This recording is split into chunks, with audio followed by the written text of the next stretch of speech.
La Secretaría de Cultura del Gobierno del Estado de Tabasco agradece a todos ustedes la amabilidad de su presencia en esta primera semana virtual de educación artística Evolucionarte.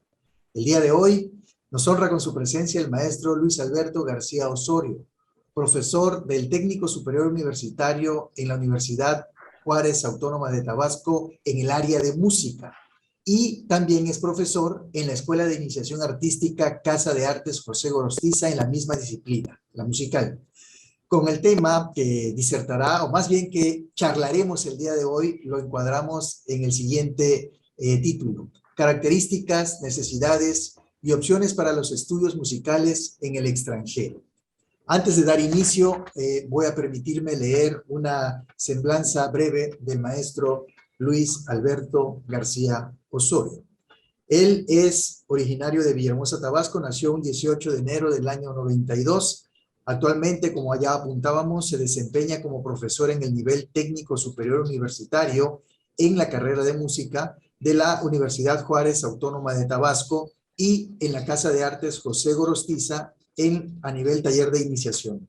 Egresado de la licenciatura en música por la Universidad Veracruzana y recientemente culminó la maestría en interpretación de la música clásica y contemporánea en el Conservatorio Liceo de Barcelona, en España. Ha participado en diversos concursos de piano a nivel nacional e internacional, destacando la obtención de una mención honorífica en la Bienal Internacional de Piano en Mexicali, Baja California. Asimismo, ha tomado numerosos cursos y diplomados en el área de la pedagogía musical. Ha impartido workshops, pláticas de emprendimiento y educación financiera en programas de radio en Mérida y en algunas empresas de todo el país. Maestro Luis Osorio, un gusto tenerlo con todos nosotros. Bienvenido. Muchas gracias por la invitación. Es para mí siempre un placer platicar y estar en las actividades artísticas de nuestro querido estado.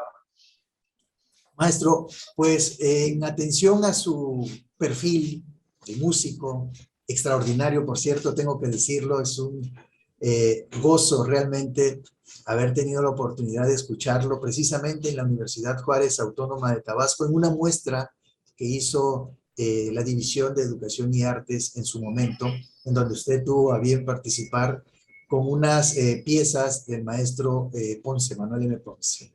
La verdad, un gozo tremendo. Y también tuve la oportunidad de escucharlo en el marco del Festival Ceiba, que acompañó usted a una extraordinaria cantante, una joven tabasqueña también extraordinaria, y donde usted la acompañó, y fue eso realmente algo extraordinario. Felicidades, maestro. Y a mí me gustaría, antes de comenzar esta charla, que nos dijera quién es Luis Osorio. Bueno, es un poco complicado, pero trataré. Bien, pues tú eres una persona apasionada a la música, entregado a este arte, pues todo, a mi vida ha girado. Yo les comento a mis alumnos que hay personas que lo ven, lo que hacen como su profesión, y hay otros que, por tanto, pasión hacia lo que hacen, es un estilo de vida ya. Y yo creo que eso es para mí la música. Mi vida ha girado en torno a mi trabajo musical. He vivido en otros lados, por eso he cambiado hábitos, he cambiado hasta amistades, etcétera, en aras de conseguir pues mi sueño, que siempre fue dedicarme a la labor de conciertos, estudiar en Europa también, por supuesto. Y pues ahora que pude concretar ese deseo, pues ahora tengo otros intereses, que es pues compartir lo que he aprendido en mi experiencia como docente, y también pues, pues lo que sigo aprendiendo en mi estudio diario en el instrumento.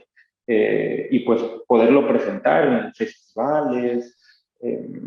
Y bueno, en esa construcción sigo con mi estudio personal, también aprendiendo mucho de mis alumnos, porque es totalmente cierto eso de que aprendemos más los profesores de los alumnos y pues, eso me ayuda a crecer como artista, como persona, como ciudadano, como todo, ¿no?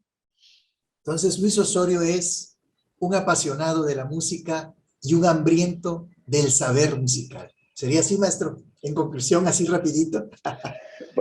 Pues sí, mi vida gira en torno a eso. Estoy en constante preparación, no solo leyendo manuales, biografías, métodos de la enseñanza, que por supuesto va enfocado a mis alumnos, pero también uno ve cosas pues, que no había visto y explora, aprende, evoluciona, tratando de que sea algo mejor, por supuesto. Y pues en eso sigo y me gusta estar. Entonces, pues yo muy contento de haber elegido este camino y pues manteniéndome en él. Maestro, y hablando de la decisión que tomó en esta ruta, que es la música, el mundo musical, ¿qué nos podría compartir de las características de la educación artística y las necesidades que tiene la necesidad artística de manera específica en su campo, que es la música, exactamente? ¿Y qué experiencias ha tenido usted en ese andar que nos comentaba, en esa necesidad de saciar el hambre por el conocimiento musical? ¿Cómo fue la ruta que tuvo Luis García Osorio en su formación inicial, en su formación ya profesional como músico? ¿Y qué nos podría compartir de esas características de los esquemas musicales? Claro, bueno, de las características en esta carrera, pues hay que tener en cuenta que es una carrera muy complicada. Los conservatorios profesionales de música eh, tienen una duración de 10 años aproximadamente. Entonces, porque en sí la licenciatura es como cualquiera, 4 o 5 años, pero debes de tener el conocimiento de 5 o 6 años antes de ingresar a la licenciatura, si no, no puedes ingresar. Entonces, estamos, digamos que, obligados a tomar clases particulares o en centros de iniciación infantil, como es la Casa de Artes, ¿no? Para poder tener este nivel que piden los conservatorios. Otra cosa muy importante, hay que emigrar a esos conservatorios que están en la Ciudad de México, Jalapa, ¿no? Para profesionalizarse a un nivel, pues, óptimo, ¿no? Eh, y pues hay que tener como mucho valor, porque cuando uno se va a esas ciudades sin conocer a nadie, a lo mejor con pocos recursos, pues es un golpe muy fuerte, un cambio total en la vida y mucha presión de estudio, porque pues estamos de acuerdo que llega lo mejor de lo mejor de todo el país a querer estudiar ahí y la competencia es muy fuerte. No son grupos numerosos en la música. Cuando se enseñan materias teóricas, pues sí, pueden haber hasta 20 alumnos, pero las clases de instrumento es uno nada más. Entonces, ganarse ese espacio es complicado. eh, Hay que pues, soportar soledad, es un poco escasez, pero son cosas que te hacen más fuerte cuando las superas y hay que tener siempre esa fortaleza de decir, bueno, esto es pasajero, algún día vendrá la recompensa. Y bueno, hay poco en todo el país, hay poca oferta para estudios profesionales de licenciatura. ¿Por qué? Porque todavía hay muchos paradigmas de que, pues sí, la música es bonita, pero ¿de qué vas a vivir? Entonces, no se tiene un campo laboral muy Claro, ¿no? fijado, o sea, que la gente conozca a qué se puede dedicar un músico que pueda vivir bien, decentemente, ¿no? Porque todavía se tiene la idea de músico que toca en el bar o cosas así, no, no solo eso, hay para todo, ¿no? El músico de bar cumple bien su función, acompaña a quienes quieran cantar en el karaoke, los grupos de rock también, los músicos para fiestas, pero el músico clásico, por ejemplo, sí tiene más reducido su campo laboral, por supuesto, y se ha reducido un poco como a la docencia eh, o en este caso al acompañamiento.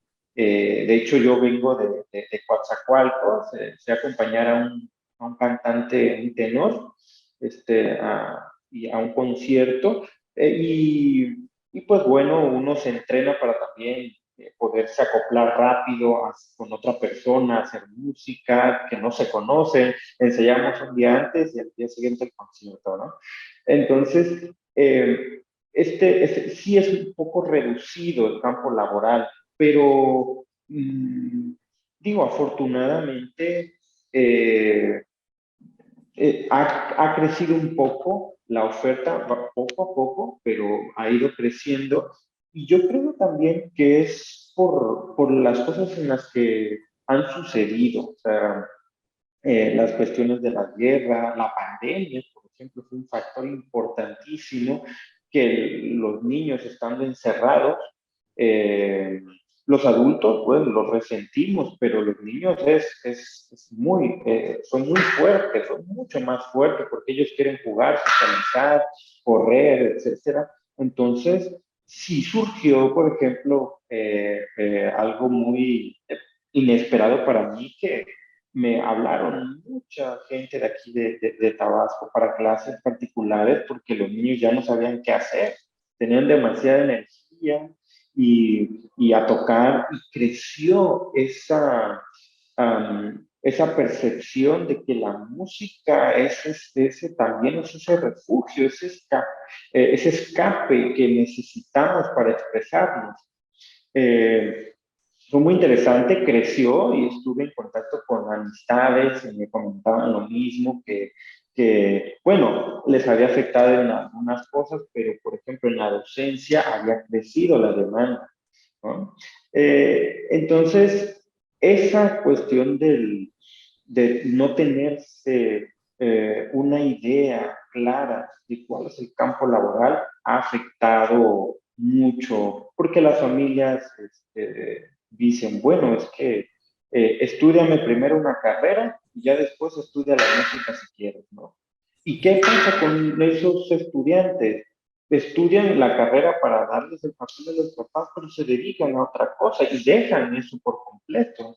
Entonces, pues si no se van a dedicar a eso, digo, no es que sea tiempo perdido, todo ya siempre se aprende, pero pudiste haberlo usado, ¿no? Para lo que realmente te quieres dedicar el resto de tu vida, ¿no?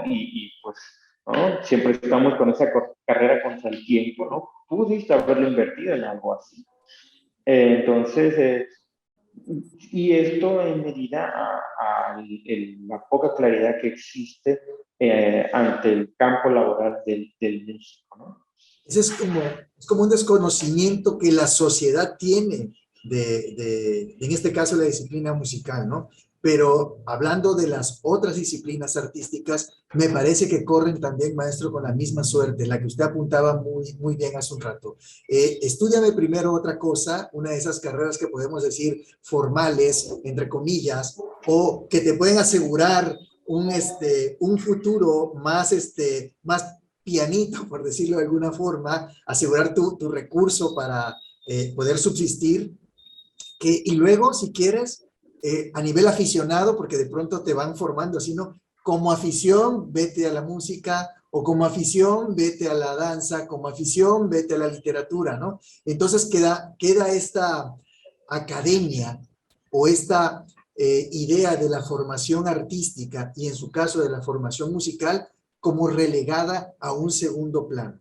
Ahí, maestro, entonces me atrevo a preguntarle, ¿qué hacer los músicos y los docentes? En este caso usted tiene esa dualidad, para que esa percepción de la sociedad en materia de educación artística vaya cambiando.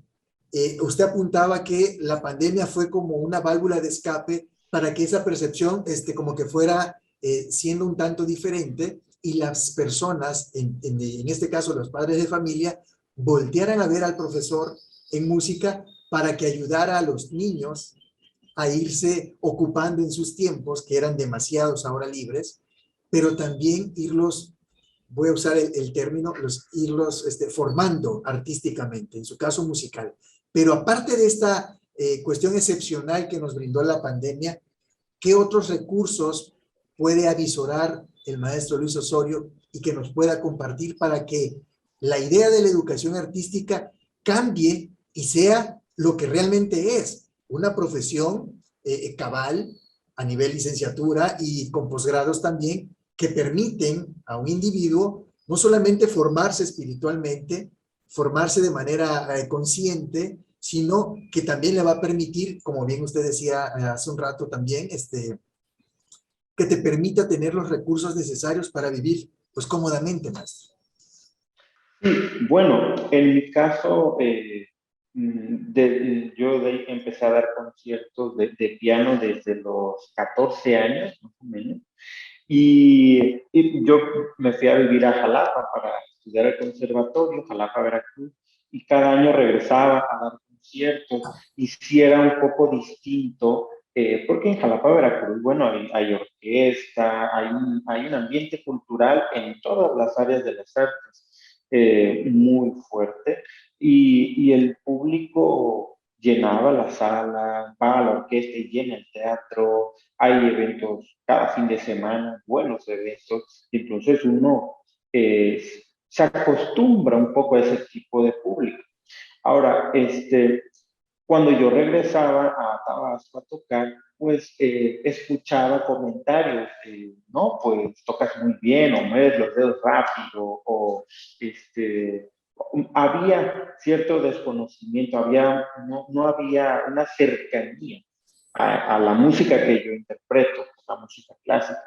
Entonces yo empecé a idear, dije, bueno, ¿qué puedo hacer para contribuir a lograr esta cercanía entre el público de aquí con la música que yo interpreto?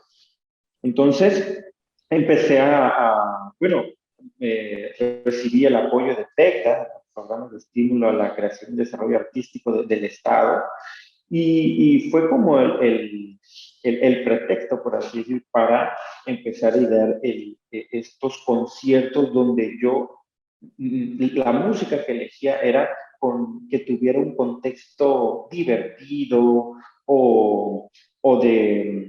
me acuerdo que en ese tiempo toqué mucho un proyecto que se llamó Un viaje a través de la música, en el que tocaba música de diferentes países, de España, de Argentina, tocaba un tango, de China tocaba música, digamos, con las características de las escalas estas orientales, música mexicana, de Estados Unidos, porque algo tipo ragtime, cosas muy específicas de Cuba, la malagueña, por ejemplo. Y entonces hablaba de ese contexto. Bueno, la malagueña, pues, de Málaga, ¿no? De España, pero ¿por qué tiene que ver con Cuba? Y entonces ahí entraba el contexto histórico un poco, ¿no? Bueno, pues es que a Cuba llegaron los españoles y llegó, por ejemplo, el papá de Lecuona, el gran compositor cubano, y Lecuona después se va a estudiar allá, y pues él se impregna de toda esta música española y compone esto, ¿no? Y daba estos ejemplos, ¿no? Y entonces ya el público decía, claro, sí, es que son español y ya ahora ya entiendo cómo es que por eso Cuba tiene esto. Bueno, y entonces así, de esta manera, pues lograba yo acercar, hacer más accesible lo que iba a interpretar y que se pudiera entender mejor. Y entonces ya los comentarios que ahora recibía era, oye, sí me hiciste transportar a España. Oye, fíjate que en algún momento hice un viaje y sí es cierto, pasó esto, ¿no? O yo vi esto. Entonces ya había logrado un impacto con la música, porque a mí lo que me interesaba era que disfrutaran de la música, que la entendieran, no que me dijeran, oye, bueno, los dedos rápido, ¿no? Y entonces dije, esta es la solución, ¿no? Hay que entender que hay dos tipos de público, o no sé, o varios tipos de público, y yo me di cuenta que era funcional aquí. Y a raíz de eso yo he usado esta dinámica, incluso hace 2 meses, di uno también de pura música de Frédéric Chopin, un compositor polaco de la época del romanticismo, y fue lo mismo, que valses, porque, cómo se baila el vals, y en qué época compuso esto, en qué se basó. Muy chistoso también fue una anécdota porque eh, uno de nuestros cantantes predilectos de México, José José, grabó una melodía de Chopin y en una canción que la tituló Divina Ilusión. Y pues mucha gente conoce la canción, no sabían de dónde venía eso, ¿no? Y le digo, no, es un estudio, el estudio 3 de Chopin. Y mucha gente, órale, qué padre, ¿no? Y entonces ya se vuelve accesible y ya, ¿qué pasaba? Hay jóvenes que me dicen, oye, me llevo el programa de mano, o cómo se llamó la canción tal, es que me gustó mucho. Y entonces ya empieza a crecer ese público que se interesa pues en este tipo de arte, ¿no? Me quedo con 2 o 3 cosas, maestro, de esta Sí, charla, o de este espacio que me acaba de exponer. La necesidad de crear públicos o de crear los ambientes, como el que usted conoció en Jalapa en su época de estudiante muy joven, ¿no? O sea, usted llega a Jalapa a estudiar al conservatorio, Veracruz, y se topa con que el ambiente y el público allá es otro, y obviamente ustedes están hambrientos o necesitados de espacios culturales o infraestructura cultural que te brindan esa necesidad de escuchar, de conocer, de ver bailar, etc. Entonces, cuando regresa usted a Tabasco, se encuentra con la necesidad precisamente de generar el público y generar los ambientes para que ese público generado pueda tener el espacio para ir a disfrutar las obras que en su caso usted pues también ha tenido la buena fortuna de idear y de concretar, de materializar y brindársela a los tabasqueños. Eh, Hay que impulsar esa actividad desde las entidades públicas, desde la academia que se dedica a formar artistas y por supuesto también por el sector de los artistas, ¿no? Que son independientes o los independientes que generen ese tipo de proyectos o programas para que en mancuerna esas 3 vertientes puedan sumar y concretar ese proyecto. Me agrada que usted en esa idea de transmitir el conocimiento, de difundir la música clásica, que es la que usted ama, desarrolla y ejecuta muy bien, haya generado un proyecto, que haya concursado y que haya sido seleccionado. Y luego, platicarnos el éxito que tuvo, pues da pie a que debemos formar más artistas, fortalecer la academia, pero también invitar a que esos chicos de la nueva generación participen y conozcan de todas estas posibilidades que las entidades públicas o el ente público, el Estado, tiene como oferta para que ellos puedan transmitir su conocimiento artístico en la disciplina que fuese, ¿no? Pero entonces, regreso a lo que creo que es toral. Maestro, la formación artística musical. Ya nos decía usted que primero hay como unos talleres de iniciación, Después podría ser el nivel técnico, donde usted también se desempeña como técnico maestro en la carrera de técnico superior universitario de música dentro de la UJAT. Y luego hay como un nivel licenciatura. Cuando uno sale de nivel licenciatura, maestro, ¿concreta su periodo de formación musical o hay una especie de concursos donde puedes ir a profesionalizarte en otros niveles? ¿O qué pasa, maestro, en esas etapas ya de vida profesional? Uno va a concursar, tengo aquí que participó usted en un concurso y que tuvo una mención honorífica en California, en Baja California.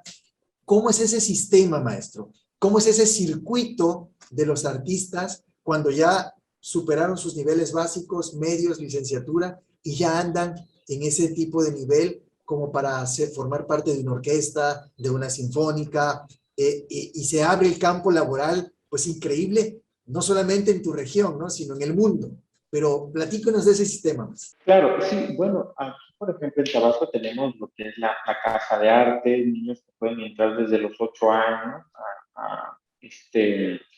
a interpretar un instrumento, a conocerlo, piano, violín, percusiones, tamborileros también, y son muy accesibles, con costos muy bajos y con buenos profesores también.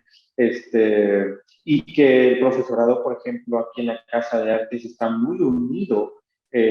Ahorita, de hecho, se acaban de llevar a cabo unas reformas, digamos, estructurales, donde ya no solo se toca el instrumento, sino también se les enseña ya solfeo, apreciación musical, un poquito de historia y coro, para que ir elevando El nivel. pues la educación sea más, ¿cómo le llaman? Holística, más completa, ¿no?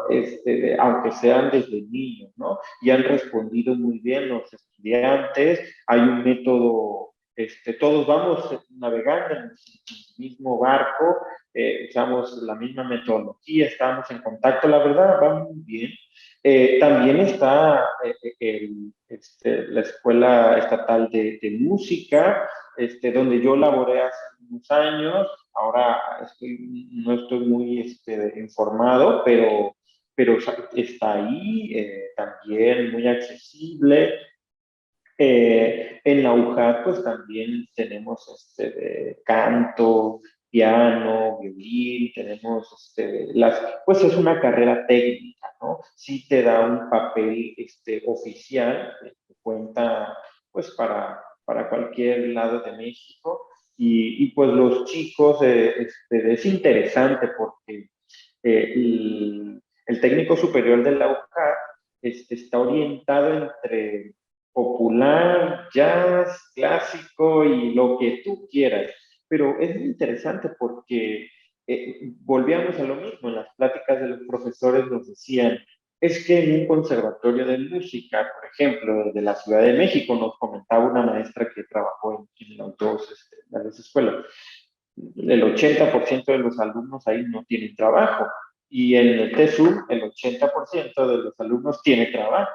Claro, no es en una orquesta ni nada, pero es tocando y lo que les gusta. Entonces, no se puede establecer así como que la música clásica, ¿no? Sino está orientada a esa diversidad, quien quiera tomar una cosa o quien quiera tomar la otra, cosa que me parece muy bien, porque al final de cuentas todo es música y no hay un estilo mejor que otro, son diferentes, son habilidades distintas y hay que tener siempre esa apertura, esa diversidad, ¿no? Digo, si a uno no le gusta algo, pues bueno, ¿no?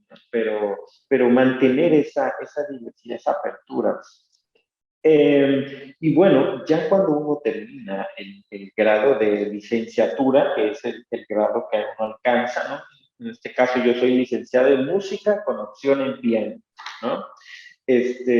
Pues ya están ofertas como las maestrías, en investigación, en interpretación del instrumento, son como las que, o en composición, son como las tres ramas más, más explotadas, ¿no? La investigación, que llamamos musicología, es algo que está últimamente creciendo mucho porque, pues, como sabemos, se dedica a buscar textos antiguos, cómo se tocaba la música del siglo XVII, del siglo XVI, restos de instrumentos, que si el tratado de no sé quién del siglo XIV, cómo empezó el canto gregoriano. Entonces, todo es parte de los descubrimientos como la arqueología de la música, ¿no?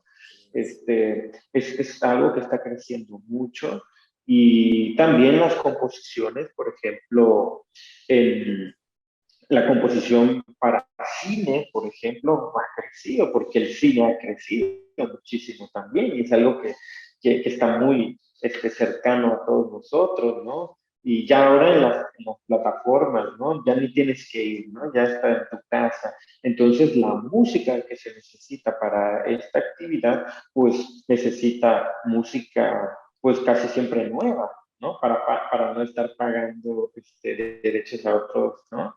A otros autores, se crea música nueva y hay trabajo para los compositores, ¿no? Para orquestas también, para este tipo de proyectos. Y pues en el ala del concertismo, que es mi maestría fue en eso, ¿no? En la interpretación de la música, pues es un crecimiento, ¿no? De técnico sobre todo, musical, y lo que yo creo que más me llevo en mi maestría, precisamente fue el entorno que yo vivía allá en España, en Barcelona, que hay muchos museos, hay eventos a cada rato, en el Teatro de la Ópera del Liceu, hay temporadas de canto de todas las óperas que tú quieras, em, llegan los mejores concertistas del mundo, en fin, te empapas tanto del área cultural que aprendes mucho escuchando, viendo conciertos, en las clases magistrales que yo tenía por parte del conservatorio, lo que te dicen pues la gente que yo escuchaba de niño en mi CD y los admiraba y decía, es un sueño conocerlos, pues los vi en vivo, ¿no? Hasta me tomé una foto con ellos o me dieron un consejo, ¿no? Eso es algo grandioso, algo que aparte como que te renueva esa hambre para seguir estudiando, porque platicando con ellos siguen aprendiendo ellos. Y tú dices, uy, ¿cómo? Si estos ya pareciera que conocen todo y siguen con esa hambre de conocimiento, de saber, de conocer, de viajar. Entonces, sí hay estas oportunidades de maestría en Europa, en Estados Unidos, hay mucho también. Y pues también hay doctorado en música, pero sí en México me parece que solo hay una escuela, me parece que en la Ciudad de México o en Puebla, no sé, hay un doctorado, pero no es muy común. La mayoría de los mexicanos que quieren estudiar doctorado van a Estados Unidos, allá sí hay más material, más oferta, y gira en torno a la investigación, más que nada, es lo que ha crecido más, porque pues dicen, bueno, si ya pasaste 10 años tocando el piano y todavía 2 años más en maestría, ya qué más, ¿no? Ya lo demás es como el crecimiento o sea, porque todas las obras son difíciles. Aunque hayas tocado una obra muy complicada, por así decir, nivel 10, y luego vas a tocar una pieza en nivel 7, que hayas tocado esta en nivel 10 no quiere decir que esta no te va a costar trabajo, no, también, pero digamos que son otras habilidades, ¿no? Otros movimientos de la mano, otro discurso, otro estilo, otras lecturas que tienes que hacer para entender el lenguaje y que si entiendes el lenguaje, tu discurso, o sea, tu interpretación, pues va a ser mejor. Entonces, es ese constante. Entonces dicen, bueno, ya que un doctorado en interpretación, pero seguro va a surgir o ya surgió y no estoy enterado todavía. Entonces, y sí, cuando yo termino, bueno, ¿no? En mi época de estudiante todavía es cuando yo concurso, precisamente porque sabemos que hay tanta competencia ya tan fuerte que si quieres dedicarte exclusivamente a ser concertista sin dar clases, a solamente vivir para estudiar y dar conciertos, pues tienes que ganar concursos de tu instrumento, caso del piano, ¿no? Eh, entonces, pues siempre nos están diciendo en el conservatorio, pues si te quieres dedicar a eso, tienes que ganar concursos. Entonces, pues te empiezas a impregnar de esta idea y pues yo comencé a concursar, estuve en Costa Rica en un concurso internacional, bien, también aquí pues en México también, pero sí es muy competido y te das cuenta que los que ganan, pues empezaron desde los 4 o 5 años a tocar el piano y han dedicado toda su vida a eso, ¿no?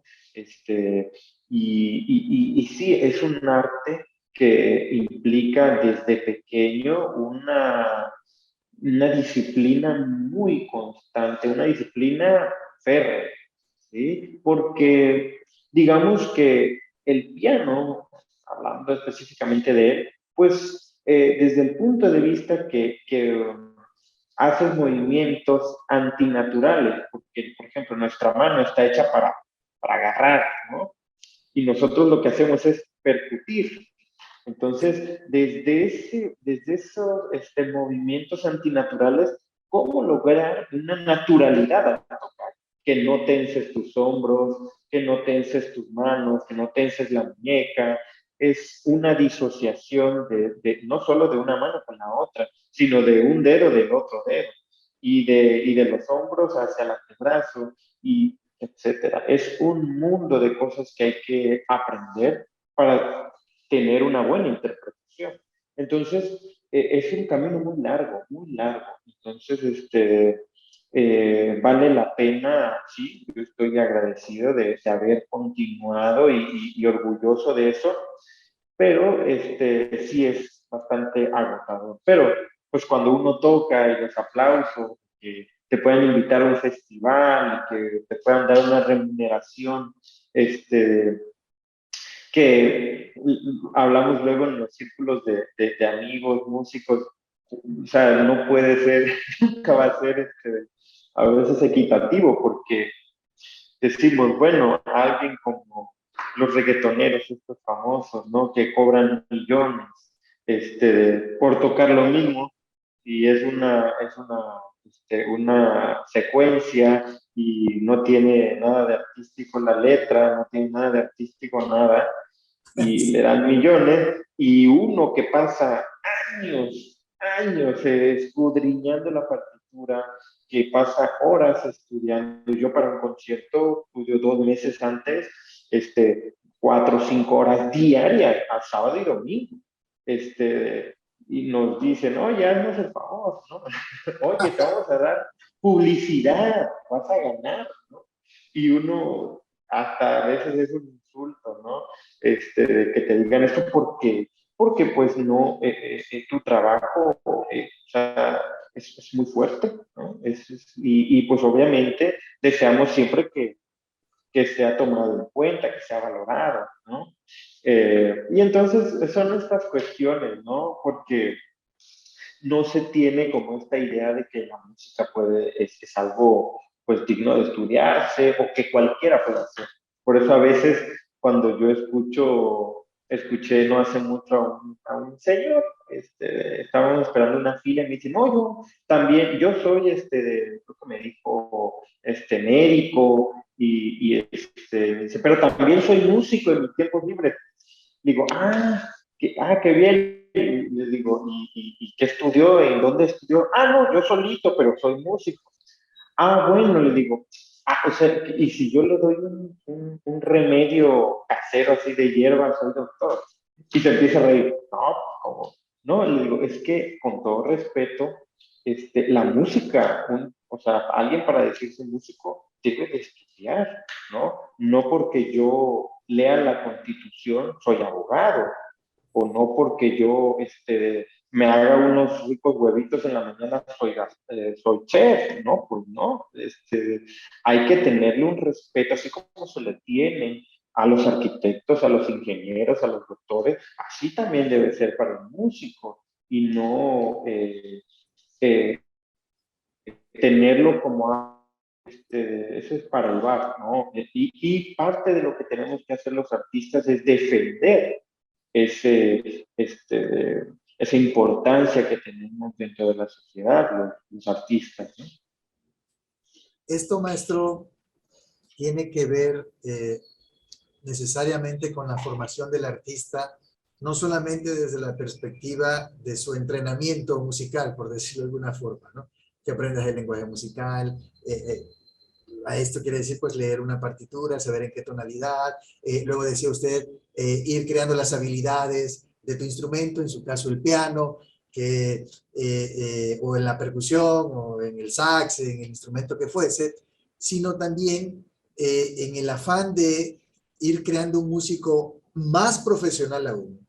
No solamente profesional en el ámbito de la ejecución y del conocimiento de la teoría musical de armonía, la armonía tradicional, la armonía clásica y todas, perdón, la armonía moderna y todas las diversidades de teorías musicales que hay, y o técnicas para ejecutar un determinado instrumento, y o pieza musical, también profesionalizarlos o educarlos en lo que usted apuntaba bien, en la valorización del trabajo del músico, ¿no? ¿Cuánto vale mi ejecución? ¿Cuánto vale la obra que voy a presentar? Si me habla alguien del cine, decía usted hace un momento que en Tabasco hay una creciente comunidad de cinéfilos que está produciendo cosas interesantes. Si le hablan a Luis Osorio, sabes que quiero que escribas la música de este documental que estamos generando, se me ocurre a mí ahorita, del Río de Jalpa, ¿no? Luis Osorio, necesito que escribas la música de este documental. Dura 45 minutos este documental. Y trata de esto, y le pasan el guión y Luis, te toca. Entonces, ¿cuánto puede Luis Osorio cobrar a estos chavos que están generando este documental por escribir la música o sonorizar ese documental? Entonces, esa parte también, me parece a mí, salvo mejor opinión de usted, maestro, debería ser parte de la formación del artista, el que sepan valorizar y o cotizar su trabajo, ¿no? Como profesional. Usted decía que empiezan desde muy pequeñitos en los talleres de iniciación, pasan por una etapa de media, que vamos a llamarle, que es la técnica superior universitaria, supongamos, ¿no? La licenciatura, el que tiene más hambre, maestría, y luego se va a los doctorados, y luego hacen de investigadores, o se profesionalizan o más bien llevan posgrados en la ejecución del instrumento. Bueno, ahora ya soy el artista consagrado en mi interno, sé que domino la técnica, sé que conozco la teoría, salgo al mundo real, ¿cuánto vale mi trabajo? ¿No? Entonces me parece ahí que también los artistas merecen tener amor propio por conocer esas técnicas de cómo valorizar el trabajo y cómo cobrarlo, ¿no? Claro, sí, sí, todo eso es importante, que nosotros estemos conscientes de no regalar tu trabajo, ¿no?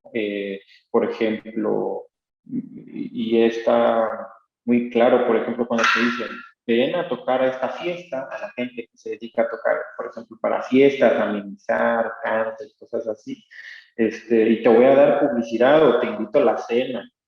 Y cuando se ha visto que a alguien que pagas comida, a los del banquete le digas, oye, pues tráeme tu comida gratis y si me gusta, te pago o para que lo prueben mis amigos, pues claro que no. Es darle esa igualdad, no es por encima de nada la música. Yo creo que es igual, pero hay que defender esa igualdad porque actualmente no se ve así. Entonces es sensibilizar, en este caso, por ejemplo, a las autoridades, a los institutos, a las secretarías, de todos lados, convencer, platicar, ¿no? Hacerlos sensibles de todo lo que implica ser artista. y que pues bueno, se pueda lograr esa remuneración, ¿no? Porque si no, uno dice, bueno, ¿yo cómo puedo preparar un concierto, en mi caso, que me exige varios meses, varias horas, si tengo que estar dando clases todo el día? Entonces, ¿en qué momento puedo yo dedicar más? Por eso, por ejemplo, en lugares como China o Rusia, los artistas tienen becas para que se dediquen totalmente a eso, porque si tienen que estudiar 8 horas el instrumento y de ahí tienen que asistir a clase y de ahí el resto del tiempo pues dormir y vivir un poquito, ¿no? Entonces, ¿en qué momento van a trabajar? O sea, es porque la actividad del concertismo es muy demandante. Eh, entonces, así como un atleta también, que tiene que entrenar para unas olimpiadas, tienen que becarlo, porque si tiene que trabajar para, para, para otras cosas, pues obviamente no, ¿a qué hora entreno? Entonces, son este tipo de cosas. Y digo, bueno, tampoco yo es que me considere a ese nivel, pero sí, por ejemplo, implica, si voy a dar un concierto en 2 meses, bueno, voy a lo mejor usar mis fines de semana que descanso, pues para estudiar. Pero por ejemplo, si uno va con un médico entre semana, te cobra, no sé, 600, 700 pesos una consulta, por decir así, pero si lo vas el domingo, te cobran 1,500 porque el domingo no trabaja. Es Entonces, jornada ¿sí doble, me es jornada explico? doble. Ajá, exacto. Entonces, en mí, por ejemplo, planear un concierto, tengo que trabajar fin de semana. ¿Y cómo se ve eso? Obviamente no puedes cobrar por hora de cuánto le dedicas a eso para preparar esto. Claro. Entonces, es porque si se contabiliza es una cifra impagable, ¿no? Entonces, pero sí algo que diga uno, bueno, pero después de esto, porque eso de que los artistas vivimos de los aplausos es la más grande mentira que existe, ¿no? Pero digamos que sí, te hace sentir bien, como no, te relaciona con otras personas, te pueden invitar a otros lados, por supuesto, pero que sí después de esto digas, bueno, ahora puedo adquirir un mejor instrumento, ¿no? O los que practican cuerdas, puedo comprarle mejores cuerdas a mi instrumento. ¿Por qué? Porque los de guitarra, los de cello, los de contrabajo, estas cuerdas pues no las hacen en México, tienes que comprarlas por paquetería y pagar las cuerdas y aparte la importación para que lleguen pues es muy caro, pero esas cuerdas sirven para que tenga un mejor sonido y por lo tanto mejor concierto. O mandar a arreglar tu piano, que esté en buenas condiciones, porque los pianos pues, son de madera, si hay humedad, absorbe la humedad, como las maderas, entonces no hay tanto gente que se pueda dedicar a arreglarlos, hay que, muchas veces hay que traerlos de fuera, y pues eso es muy costoso. Pero ¿cómo estudias para prepararte a un concierto importante es como si vas a correr la Fórmula 1 y estás entrenando en un carro que apenas ya arranca? Entonces, obviamente no puede ser así.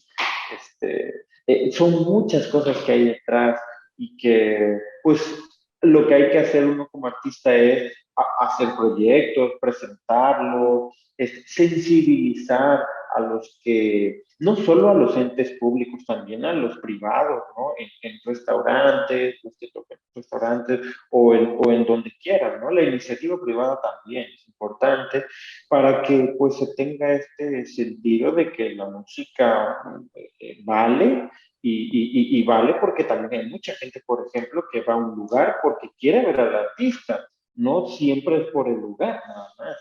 Entonces, yo creo que la pandemia también eso nos ayudó porque mucha gente estaba viendo la oferta cultural, el ballet de Rusia, conciertos en no sé dónde y estas cosas, ¿no? Porque necesitaban ver algo, porque no podíamos salir.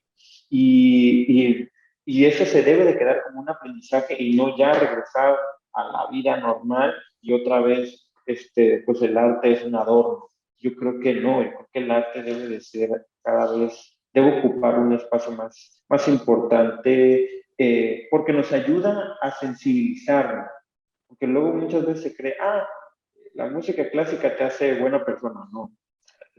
Ser buena o mala, bueno, dependiendo ahí cómo uno vea la vida, pero pues cada quien cree muchas cosas, pero sí te sensibiliza, ¿no? Y eso es lo que necesitamos, sensibilidad para vivir, ¿no? Y evitar, por ejemplo, guerras como las que estamos viendo ahora, ¿no? Entonces, pues eso, más que nada. Maestro, hablaba usted, maestro, hace un momento de la pandemia y quiero regresarme un poquito porque nos comentaba al principio de esta charla que empezó usted a recibir llamadas para dar clase a pequeñitos y demás. Como maestro también de la Universidad Juárez Autónoma de Tabasco y como profesor de la Casa de Artes a nivel de los talleres de iniciación en educación artística, ¿qué ventajas y desventajas podrían haber de la educación en línea, de la educación artística en línea? Porque sabemos, decía usted también hace un rato, que en Jalapa, a la hora del instrumento es el alumno y el maestro. Uno o dos quizás alumnos allí, y ahí estamos estudiando la pieza y estamos estudiando a ver la partitura. Y la técnica no es así, Luis, le vas a hacer acá. Y entonces es como un acercamiento especial. La pandemia nos trajo la educación en línea. ¿Qué pasó con la educación artística, en este caso musical? Y ese acercamiento que se volvió un desprendimiento personal y que se convirtió en virtual, ¿y qué resultados dio en materia musical, maestro, esa educación? ¿Hubo acercamiento? ¿Hubo alejamiento? ¿Qué pasó? ¿Qué ocurrió? Claro, en lo personal, al inicio, claro, todo el mundo estaba con mucha incertidumbre y pues yo igual estaba así, no tenía muchas dudas sobre si podía funcionar este, la actividad musical, la enseñanza musical a través del monitor. ¿Por qué? Porque la música, en el caso, por ejemplo, de cuando interpretas un instrumento, porque en las materias teóricas no hay ningún problema, es lo mismo como cualquier otra clase, pero a la hora de tocar, yo decía, ¿cómo? Eso sí es un poco complicado, pero para fortuna empecé a estudiar un diplomado con un maestro de Baja California y era en línea, y entonces precisamente nos hablaba de software que están desarrollando y que usamos para, para que el sonido viaje mejor, para indicar ciertas cosas, que todo lo que tenga que ver con el área musical, ¿no? Entonces, o dinámica de cómo enseñar ciertas cosas. De hecho, el diplomado fue en pedagogía del instrumento, del piano.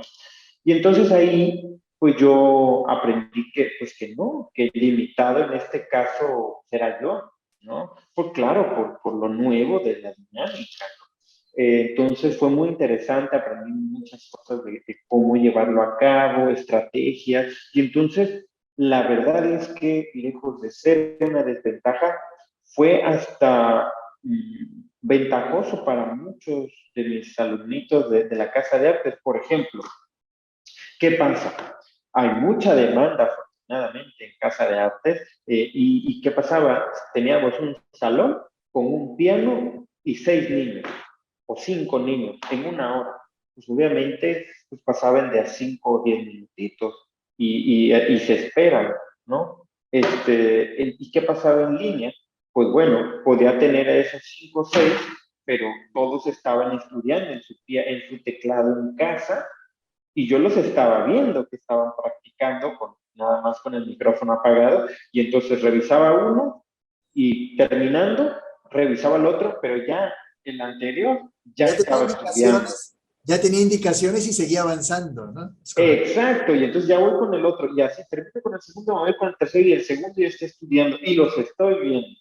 Entonces, no se pierde ese tiempo que pasaba aquí, porque pues no, por haber tanta demanda o que no hay tantos horarios, este, o tantos salones, o qué sé yo, de esta manera sí se evitaba.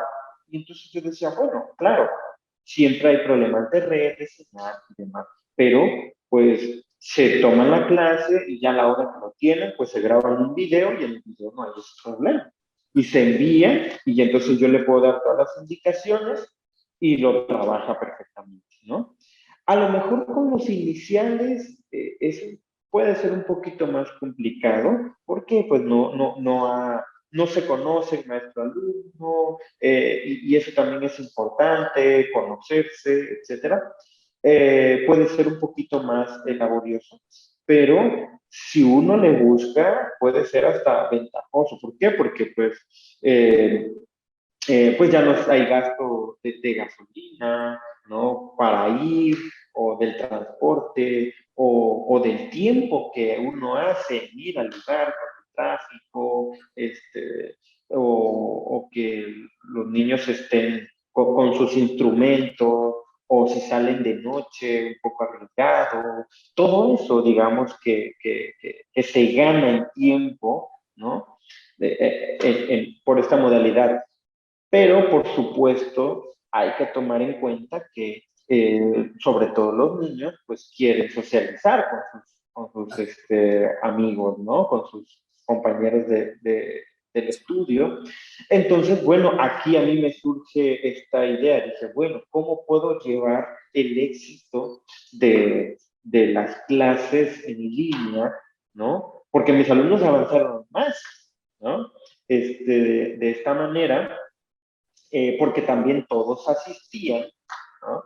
Eh, ya ahora que viene el regreso presencial, ¿cómo llevarlo? Y pues bueno, entonces han surgido ideas en mi cabeza, bueno, que puedan llevar todos sus pianos y con audífonos y verlos, trabajar, porque en el aula solo tenemos un piano, ¿no?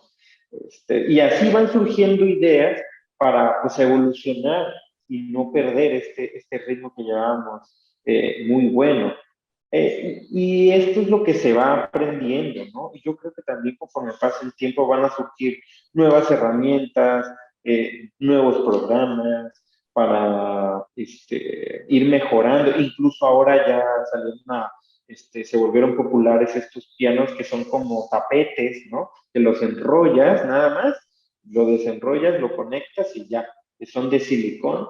Sí, son como una alfombrita. Y pues bueno, yo tengo uno, a mí no me sirvió mucho, la verdad, pero para alguien que está empezando, Es una buena puede serle útil. Exacto, y te conectas en donde tú quieras, ¿no?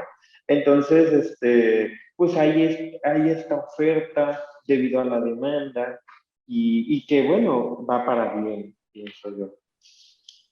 Pues maestro, hemos llegado prácticamente al final de esta charla. Hemos estado disfrutando de sus experiencias como estudiante en una etapa de su vida de música, como profesor, y cómo la pandemia lo invitó. No voy a decir lo obligó, porque usted nunca va a estar obligado a dar una clase de música y a disfrutar la música. Usted la goza. Entonces, pero sí la pandemia lo invitó a no achicarse, sino a mejorar su técnica de educador musical, ¿no? Ya nos los estaba platicando en este momento. Y lejos de convertirse dentro de la enseñanza tradicional, voy a llamarle así, de la música, la cuestión virtual, las clases en línea, para usted representó una ventaja para sus alumnos y para usted. Gracias, maestro. Me quiero despedir, no sin antes pedirle como una última intervención, un consejo o una conclusión que tenga usted sobre todo lo que acabamos de platicar. Pues más que nada agradecerles por este espacio que son importantes, que lleguen a los hogares, a las pantallas sobre todo de los adolescentes, de los niños, bueno, también para los padres, que son los que también los introducen a esto, ¿no? De que la música es una profesión muy digna, de la que se puede vivir muy bien también, y no solamente económicamente, sino espiritualmente y feliz también. ¿Y cómo podemos llegar a desarrollar ese gusto? Pues yendo a tomar clases, intentándolo, ¿no? Aprendiendo un instrumento, haciendo música con los demás, un grupo, lo que sea. O por ejemplo, como este método muy famoso, el Suzuki, en el que padre e hijo tienen que tocar y eso alimenta esa relación, porque el padre sabe lo difícil que es tocar y hacen música juntos, algo que nos dice, transmite sentimientos y para bien. Entonces, yo creo que es importante que se intenten, que asistan a conciertos, que asistan a obras de teatro, a círculos de lectura, a lectura de poesía, a museos, a exposiciones de pintura, de nuestro patrimonio. Aquí tenemos un gran museo de antropología, a todas las manifestaciones artísticas que se puedan, que asistan pues que se vean lo que este estado ofrece, que es muy rico en todo, y que bueno, y que también las entidades, el sector público y el privado también, pues hagan este esfuerzo de tener artistas en vivo, y que bueno, que también obviamente con una remuneración para el artista, ¿no? Que se prepara y que pues crezca este ambiente. Cuando crezca este ambiente, también la misma sociedad exigirá mejor nivel. Entonces, todo va a ir así creciendo de todos los lados y pues solo así iremos haciendo fuerza, unión y estaremos pues, unidos para que crezca en beneficio de todos nosotros. Pues muchas gracias, maestro Luis Alberto García Osorio, por su interesante participación en esta primera semana virtual de educación artística Evolucionarte. Ha sido realmente gozoso escucharle y bueno, estamos muy contentos de que haya podido acompañarnos el día de hoy en esta brillante organización que la Secretaría de Cultura y la UNESCO han brindado para todos nosotros. De igual forma, agradecemos la gentileza de todos ustedes quienes nos ven a través de sus pantallas, a través de las diferentes redes de la Secretaría de Cultura. Y bueno, los invitamos para que estén pendientes precisamente de la programación de esta primera semana virtual de educación artística en todas las redes sociales de la Secretaría de Cultura. Por su atención, muchas gracias. Nos vemos. Hasta la próxima.